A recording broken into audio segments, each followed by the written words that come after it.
YouTube, and welcome back to the channel. This is 30-minute sessions, episode 3. If you guys haven't already, 30-minute sessions, episode 2 with Nate and Logan is out now on the channel. You guys can go check that out. But we got some special guests today. We brought back Adam from episode 1. What's up, Adam? How you doing today? Hello, thank you for bringing me back. Let's get it. His link will be down in the description below. Make sure you guys go check him out. And we got Miz. You guys may know Miz from The Hub, the call-in legend. You guys may know him from his channel. If you guys don't know, he has a channel and it's down in the link below in the description. So make sure you go check him out as well.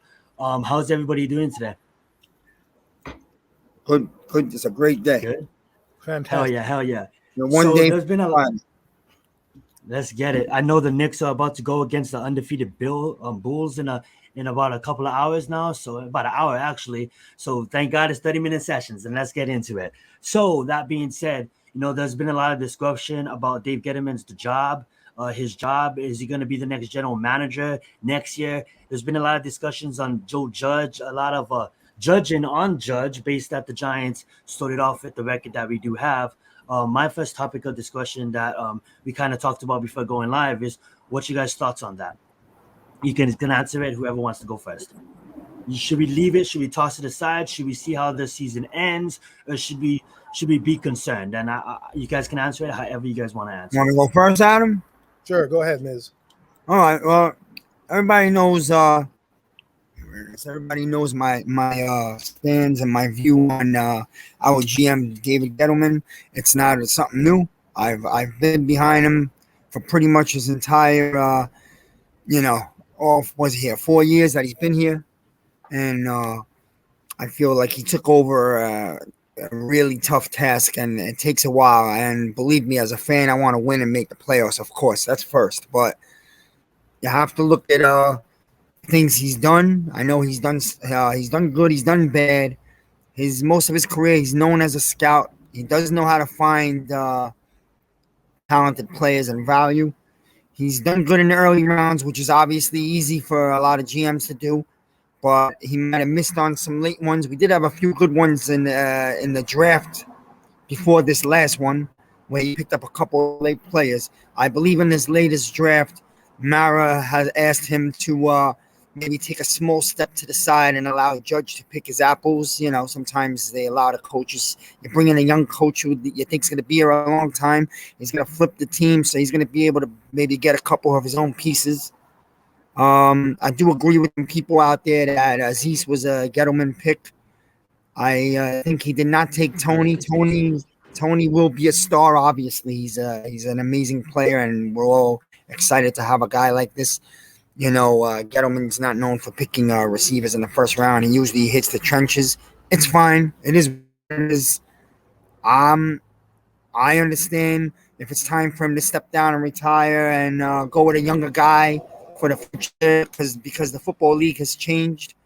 The style of the game, the players have all changed from 15, 20 years ago. I get it that Gettleman's an old school guy, but my thing with Gettleman is this. The man spent 4 years building. He's also battled some sicknesses, and that doesn't really matter. He still got a job to do. But the man has done his job to the best that he can, and I don't think he's finished. He's done what he can to stack this next draft up with a lot of picks. I think the Giants are not far off. Despite starting out 1-5, the Giants, we all know what they need. They got to get a pass rusher, maybe a linebacker, and they still got to put maybe 2 pieces on this O-line or whatever it is to go along with a couple of young pieces that we already have. I don't think we're that far off. And each year you allow these young kids to play together, they grow a little more, and you get a stronger chemistry. My thing is we have 10 games left, being that this Monday's a really tough one, but it's okay. As a test. Let the Giants go out and play their 10 games. Let's get back a couple of these players that have been injured, which is not Gettleman or anyone else's fault. It's just a misfortune.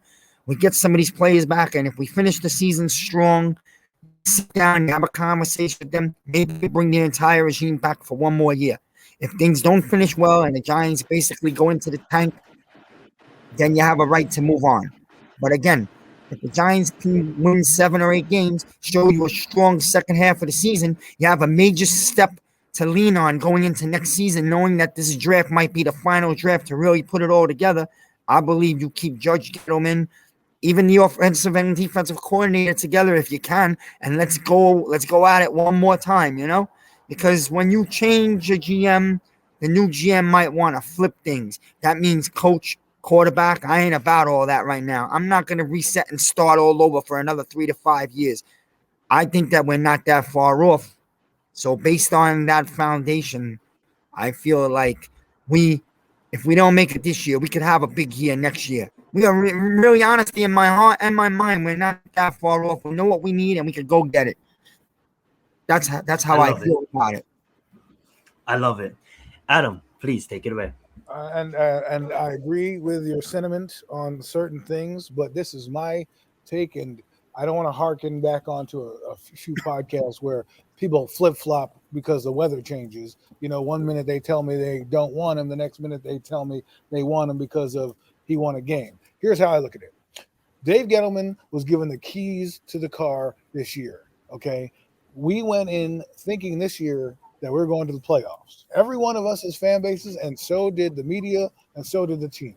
They have fallen very short on that take right now. Now, for the next 10 games, who knows what happens? I can't tell you what's going to happen. Maybe they go on a run and they make the playoffs. But to me, if the Giants don't make the playoffs, it's time for Gettleman to step down. You built us a nice foundation. It's like, look, I'll equate it to the Doug Collins and the Bulls, right?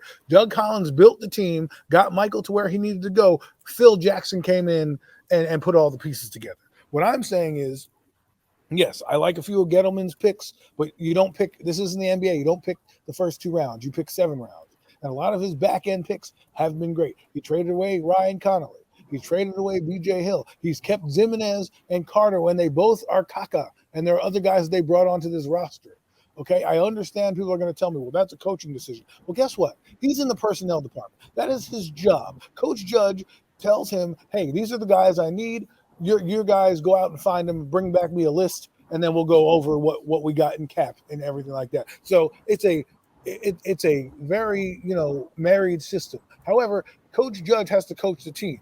Okay, he's going to give you the list. Now you go shop for the groceries. Now, if you bring back rotten apples, how am I supposed to trust you going forward? Yes, maybe he's found us a franchise quarterback. He drafted a running back who hasn't played a full season in 4 years. Now, I love Saquon Barkley. Enjoyed the pick when it was there. Knew realistically we should have went with Quentin Nelson. Okay, but I enjoyed the pick because I'm a Giant fan. In 2019, he went for a quarterback that most didn't like or had an overreaction when they were drafted. Not necessarily me. I'm not going to say that was me. And if you want, I can bring my girlfriend on this podcast and she can vouch for me because she was watching the draft with me. I said, oh, okay, we got Daniel Jones. And I moved on. Some people, you watch their videos, they hated the pick. And he was vilified. DeAndre Baker. My point is after 4 years, where are we still? We're still technically rebuilding. We're still rebuilding the old line. We're still rebuilding the team. He drafted a corner in the 3rd round when we already had corners in the draft and we just spent money on it. So all I'm saying to you is if we don't make the playoffs, I don't want 8 games and tell me run it back because you lost. You're a losing team. I don't care if you won 1 game or you won 8. If you don't make the playoffs, to me, that's not progress. After you almost went to the playoffs last year.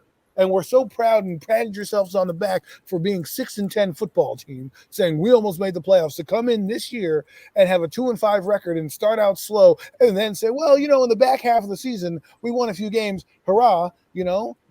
Now, if they win a game like against Kansas City and they start to stack victories and they get in the wild card hunt and they make the playoffs or they just miss it because of mathematically eliminated, okay, now we can talk. But if you win 7 or 8 games and tell me, yeah, let's run it back. No, even if you do well, you still need to make improvements. Improvements for the better, and guys you need to get rid of. If you think, running it back is the way to go, I don't believe it is.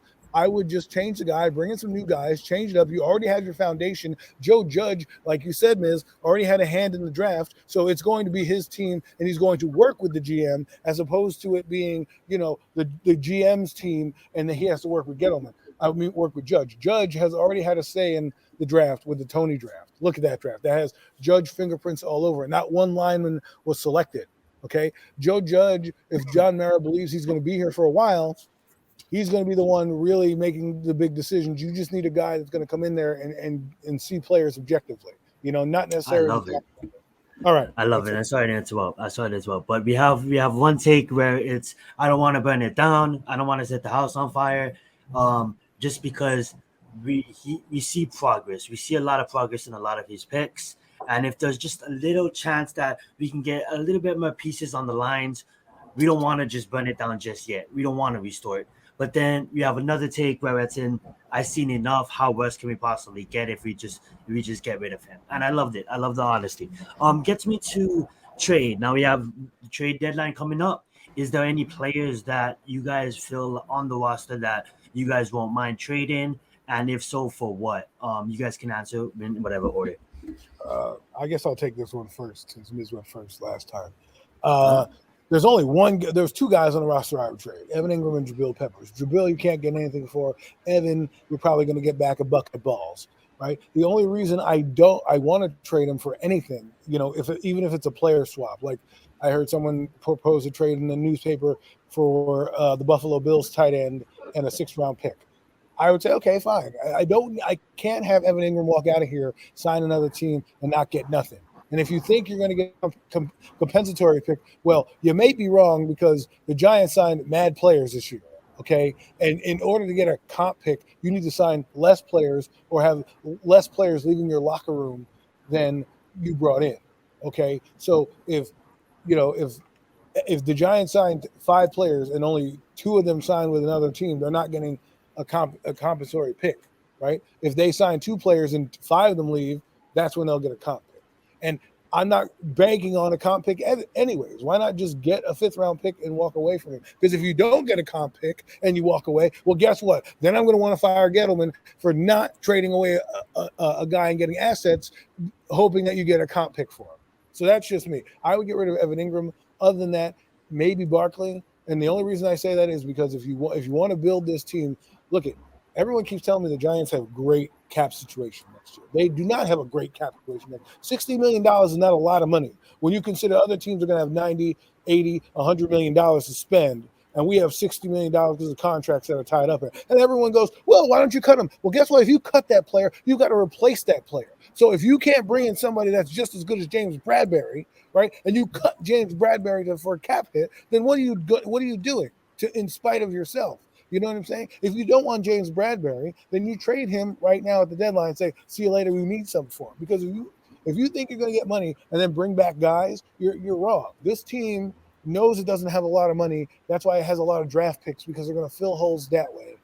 And they're going to get bargain basement free agents and maybe sign a 2nd or 3rd-tier guy because they're not going to have as much flexibility to spend on the cap, right? And I do believe if they can't get a tier defensive end, like if they can't go out there and get an outside linebacker that is straight, like the best, then they're going to take one in the draft. That's what they have to do. I mean, if you watch their paths, Gettleman comes out and said, we're going to get weapons. Well, his first pick was, a receiver. So are we shocked? No. But all I'm saying is the players are, for me, Evan Ingram, I doubt we get anything. James Bradberry probably would get you something. And Saquon Barkley, if you deem that you can get some value for him now because you don't know what's going to happen in the future.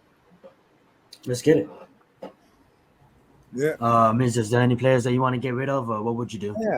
Being that the trade deadline's coming up.